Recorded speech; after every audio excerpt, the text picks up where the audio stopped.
좋아요, 구독.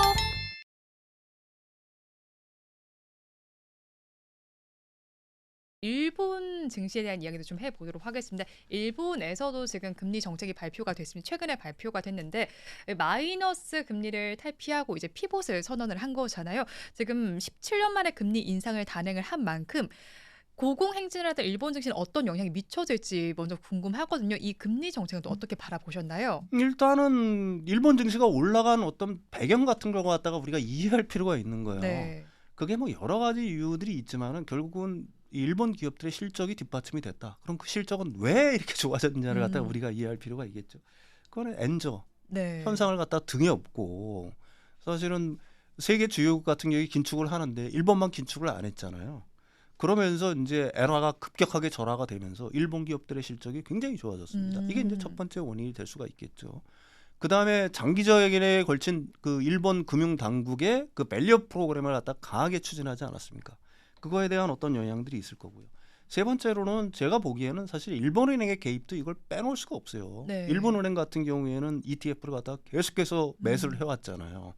그게 지금 현재 시가로 보면 한 70조 엔 정도가 넘는다라고요. 네. 그러니까 엄청난 돈을 갖다가 일본 은행이 사실은 일본 주식을 산 겁니다. 그런 것들이 이제 복합적으로 이어지면서 일본 증시가 상승을 한 거고요. 거기서 이제 중국하고 미국과의 어떤 갈등들이 첨예화되면서 네. 중국에서 빠져나오는 많은 그 투자금들이 사실 일본 증시를 몰린 측면들도 있죠. 이게 사실은 이런 것들이 일본 증시를 끌어올린 배경이 됐다. 그런데 이제 일본이 드디어 피벗을 선언을 사실은 했죠. 네. 근데 그거는 제가 보기에는 단기적으로는 어떻게 보게 되면은 좀 상징적인 의미밖에는 사실은 없을 것 같아요. 이걸 갖다가 전격적으로 피벗을 한 것도 아니고요. 피벗을 네. 한다 하면서 굉장히 늦춰가면서 이제 어떻게 보게 보면 한 거고요. 네. 그다음에 일본 통화정책회의의 위원들이 이걸 그 만장일치로 피벗을 한 게 아닙니다. 네. 찬성이 7명, 그러니까 반대가 2명이에요. 반대가 있다는 게 굉장히 중요한 거고요.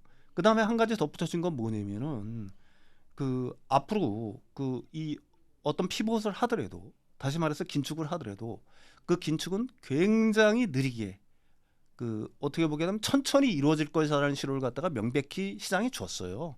따라서 단기적으로 뭐 이게 일본 증시에 어떤 굉장히 부정적인 영향을 미칠 거다라고 보는 것은 당연이라고 저는 생각을 합니다. 다만 이런 우려는 있죠. 장기적으로 네. 일본 은행의 어떤 긴축 스탠스가 좀 더 명확해진다라고 하게 되면 그다음에 우리가 생각하는 것 이상 지금 시장에서는 대충 한 0.5%까지는 올릴 수 있는 여지가 있을 거라고 생각을 해요. 네. 0.5%면 별거 아니잖아요. 사실은. 일본에서는 대단한 거지만은 그 뭐 0.5% 포인트 정도까지 올린다고 그것도 뭐 단기간에 올리는 것도 아니고 굉장히 긴 시간에 걸쳐서 0.5%까지 올린다는 시장에 중요가 없는데 네. 만약에 그 이상을 올린다라고 하게 되면은 다시 말해서 일본은행의 어떤 긴축 스탠스를 갖다가 더 명확하게 한다고 하게 네. 되면은 그렇다고 하면 엔고 현상이 나타날 수밖에 없겠죠. 왜 그러냐면 그게 이제 그 미국 같은 경우 연준은 이제 금리 인하 스탠스로 들어가고 네. 일본 은행이 대신 긴축의 스탠스를 받는다라고 한다면은 엔화의 어떤 절상은 점점 좀 심해질 거고 네. 그거에 따라서 일본 기업들의 실적은 악화될 수 있는 여지가 있죠. 첫 번째가 실적 악화를 줄 수가 있는 거고. 그다음에 일본 은행이 이번에 공언한 게 뭐냐면은 금리도 약간 인상을 했지만은 네. 마이너스 금리 뭐 0.1% 0%까지 오른 거니까 올렸다라고 얘기할 수도 없지만 네. 그보다 더 중요한 건 ETF를 더 이상 매수하지 않겠다라고 공언을 네. 한 거예요. 근데 이제 긴축이 되면은 매수뿐만 아니라 일본은행이 보유하고 있는 그 ETF 자산을 갖다가 매도해야 될 수도 있잖아요. 그렇게 되면 시장에 좀 부정적인 영향을 끼칠 수가 있겠죠. 그렇게 된다라고 하면 일본의 증시 같은 경우는 만약에 단 전제 조건이 분명합니다. 일본 은행의 긴축 스탠스가 명확해진다. 이걸 갖다 가정을 할 때 장기적으로는 부정적인 영향을 받을 수 있을 거다. 뭐 이렇게 보는 게 합리적인 추론일 것 같아요. 그렇지만 분명하게 말씀드리면 단기적으로는 뭐 그렇게 커다란 영향은 사실 없을 거다. 근데 뭐 오늘 아침에 사실은 산케이 신문에서 오늘 새벽이죠. 뭐 네. 산케이 신문에서 일본 은행이 10월에 네. 또 한번 금리를 올리겠다. 네. 더 빨리는 7월에도 금리를 올릴 수 네. 있겠다라고 얘기를 했는데 이걸 믿는 사람이 없어요. 오늘 일본 증시 굉장히 많이 올랐잖아요. 네. 따라서 뭐 시장이 생각하고 있는 것처럼 일본 증시라든지 엔화의 어떤 부정적인 아니면은 어떤 급격한 변화 이런 네. 거는 사실은 기대하지 않는 게 좋을 것 같다. 뭐 이런 생각을 합니다. 네, 일본 증시 일단 급격한 변화는 없을 것이다라고 말씀해 주셨어요. 사실 그 발표가 있고 나서 오히려 일본 증시 상승하는 모습을 보이기도 했고요. 그렇다면 이 일본 증시 우리나라에 또 어떤 영향을 미칠지 궁금하거든요. 이번에 이렇게 통화 기조가 바뀌게 되면서 우리 증시는 어떤 영향을 받게 될까요? 일본 증시가 만약에 일본 은행이 그렇게 어떤 긴축을 갖다가 강화를 해서 네. 중장기적인 긴축을 강화를 해서 그 긴축 움직임을 보이고 엔고 현상이 두드러지게 되면은 사실은 우리나라 원화에는 네. 원화 어떤 절하 요인이 되잖아요. 엔화가 오르고 네. 하게 된다라고 하게 되면은 원화가 하락을 하게 되면은 원화 절하 요인이 된다라고 일본 기업과 경쟁하는 한국 음. 기업들은 반사적 수혜를 받을 수가 있을 거고요. 네. 그렇게 되면 우리가 예년에 기대했던 것처럼 한국 기업들의 어떤 실적이 좀 반사 이익으로 좀 좋아지는 네. 측면들이 있으니까 한국 입장에서는 그게 이제 긍정적인 측면이 될 수가 있겠죠. 네. 그렇지만 그 확률이 과연 얼마나 될까라는 거는 제가 생각하기에는 좀 의문이 있고요. 음. 그러니까 다시 말해서 일본은행이 중장기적으로 강한 어떤 긴축에 돌입할 가능성은 제가 생각하기에는 거의 없다라고 봐야 되는 거고요.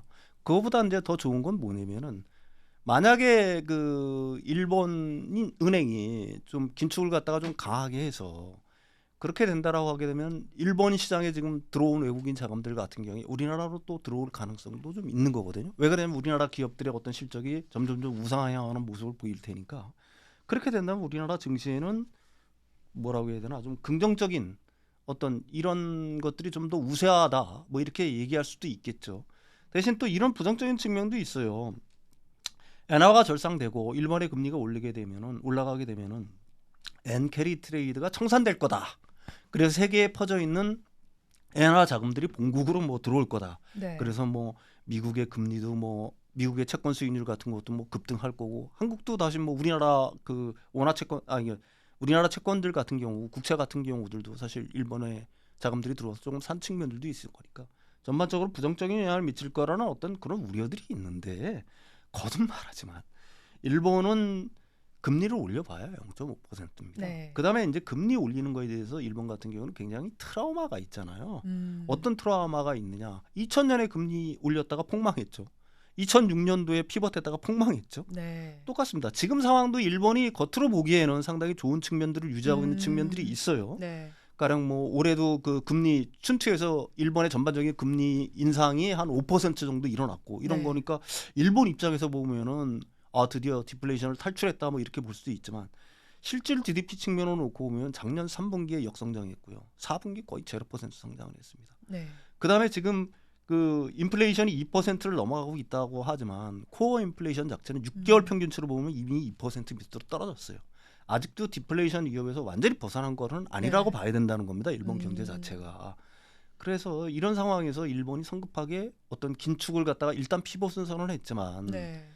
0.5% 이상 올리기 진짜 쉬울까? 음. 뭐 저는 개인적으로 그렇게 생각을 하고 있습니다. 네, 일본의 전반적인 상황을 고려를 해 봤을 때 0.5% 포인트 이상 올리긴 좀 어려울 것이다라고 정리를 해 주셨어요. 그렇다면 이제 그래도 우리나라에서 좀 수혜를 받을 수 있는 업종군으로 좀 거론이 되는 게 반도체와 또 자동차 쪽도 있잖아요. 이런 업종들은 일본의 금리 정책에 따라서 어떤 영향을 받게 될까요? 아까 앞에서도 말씀드렸듯이 엔고가 높아지면 엔고 현상이 좀 두드러질수록 네. 다시 말해서 뭐 일본의 금리가 상승하면 상승할수록 엔고 현상은 좀 두드러질 수가 있겠죠.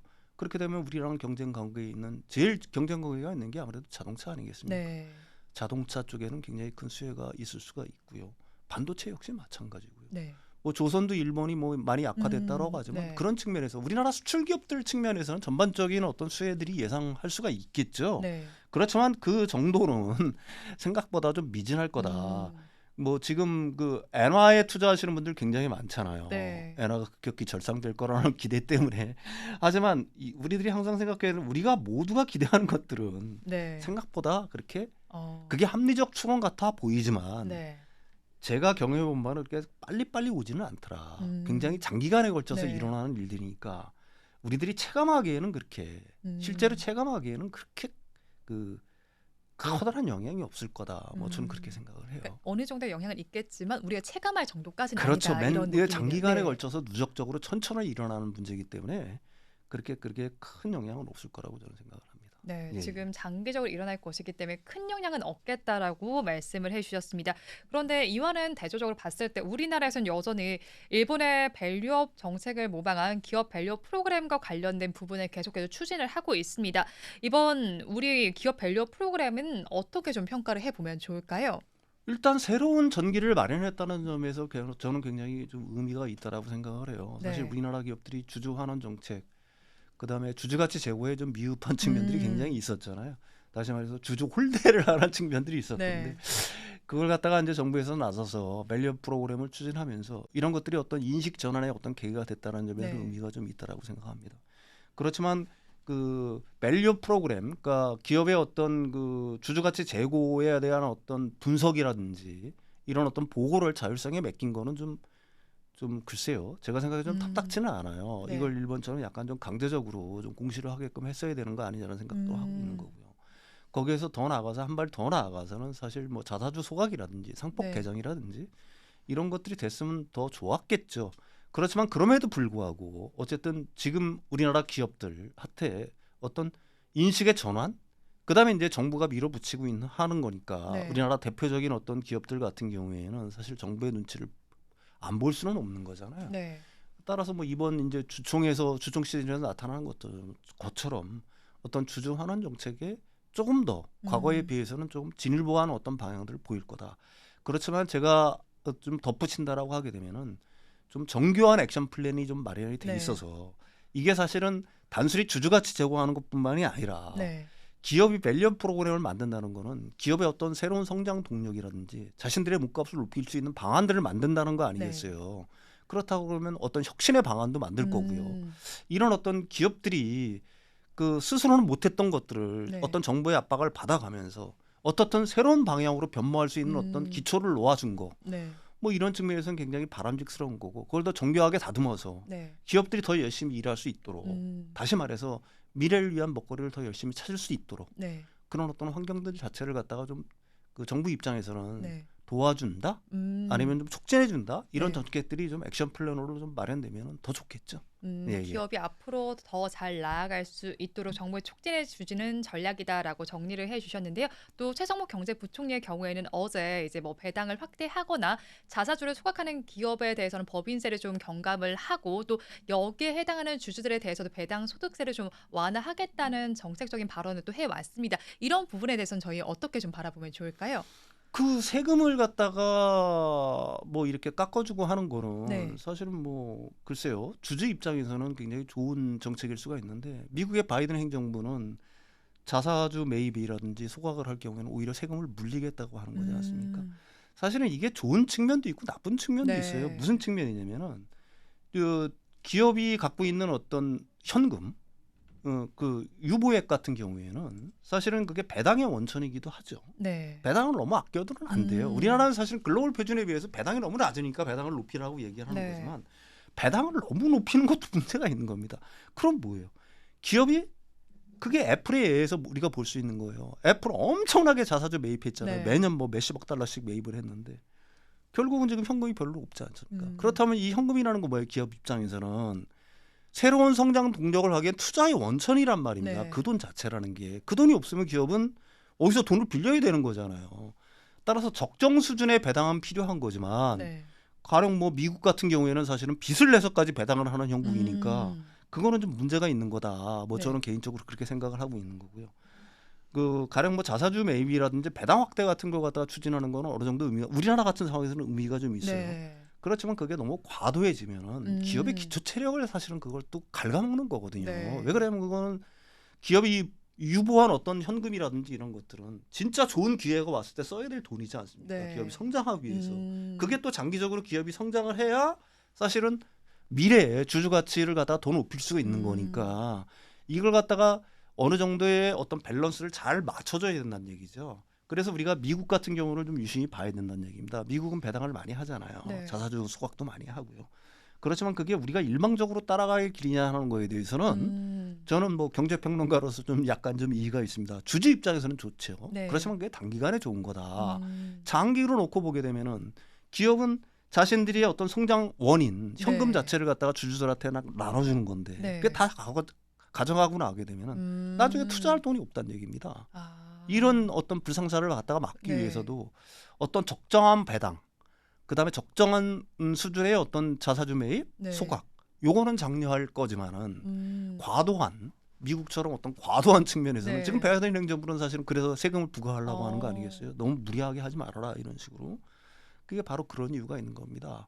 그러니까 우리나라 정부도 정책을 마련할 때 네. 그런 것들을 갖다 잘 참고하셔야 될 것 같아요. 이 적정 수준을 찾기가 정말 어려울 것 같아요. 평론가님 말씀을 들으니까요. 네네. 어떻게 좀 찾아가야 할까요? 그러니까 그게 우리나라 같은 경우는 굉장히 낮잖아요. 네. 그러니까 제가 보기에는 한 유럽 정도의 수준 아니면은 뭐 일본 정도의 네. 수준까지 어느 정도 높이는 거. 그렇지만 미국은 제가 생각해 너무 과도한 측면이 있어요. 네. 그 자사주 매입이라든지 이 소각이 음. 사실은 이게 그 금융화를 갖다 등이 없고 네. 너무 과도한 측면으로 이루어진 측면이 있다. 특히 부채까지 내 가지고 네. 그걸 갖다 배당을 한다거나 어. 자사주 매입을 해서 소각을 하는 것들은 문제가 있다는 얘기 아니겠어요? 네. 그런 기업들은 결국은 어떻게 보게 되면 유상 감자를 통해서 주식 가치를 인위적으로 높이는 건데 네. 그게 이제 전형적인 금융화겠죠. 그렇지만 지금 우리나라 기업들 같은 경우 현금도 굉장히 충분해. 네. 그 어디 또 새로운 성장 동력을 찾아서 투자도 못해. 네. 그럼 현금만 쌓아놓고 있어. 이런 음. 기업들 같은 경우는 문제가 있다는 얘기입니다. 음. 그런 기업들 같은 경우는 당연히 자사주 매입을 하든지 소각을 하든지 네. 배당을 하든지 뭐 이런 음. 형식으로 해야 되겠죠. 네. 그렇지만 그럼에도 불구하고 어떤 좋은 기회를 갖다 대비를 해서 네. 일정 수준 이하의 어떤 현금은 보유를 하고 있는 것들이 그게 기업의 어떤 그 계속 성장, 네. 계속 기업으로서의 어떤 의미가 있는 행위가 아니냐. 네. 저는 그렇게 생각을 해요. 좋아요, 구독.